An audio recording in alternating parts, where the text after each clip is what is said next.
Dimanche le 12 octobre 2025. Donc oui, toi qui t'apprêtes à zapper là parce que je suis tombé sur toi par hasard. Moi, j'ai fait les sagesses du jour. Appuie seulement sur partager et après tu pars.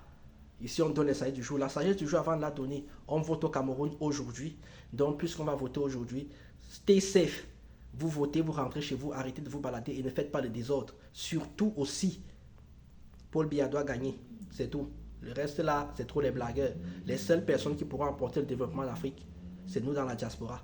Parce qu'on a vu des choses que vous n'avez pas vues. On a étudié des choses que vous n'avez pas encore étudiées, qu'on doit apporter vers vous. C'est comme ça que tous les autres pays sont développés. Donc, en attendant, votez celui qui va vous apporter la paix. Voici donc la sagesse du jour. La sagesse du jour est dans la continuité de ce que je fais depuis une semaine, c'est-à-dire remettre les femmes à leur place. Bref, voici la sagesse du jour. La sagesse du jour dit seulement ceci. Si un homme épouse une femme et que cette femme-là détruit sa vie, la mère de cet homme-là était la complice de la femme. Je répète encore une fois.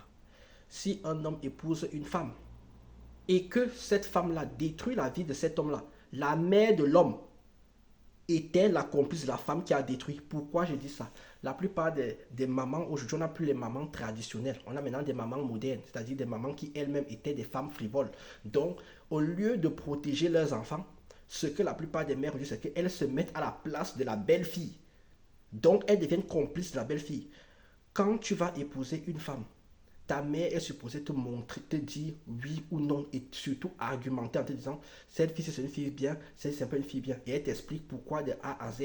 Mais comme aujourd'hui la plupart des mamans ne peuvent pas faire ça parce que sinon nous on va commencer à se dire mais comment tu sais ça? Non, ce sont des traditions qui se transmettent de mère en fille depuis des années. Ce qui fait qu'on est capable de détecter celle qui va venir foutre la merde dans la famille, celle qui va venir foutre le bourson dans la famille. Tu ne peux pas épouser une femme et elle prend la moitié de ta fortune et elle part. Ta mère était où?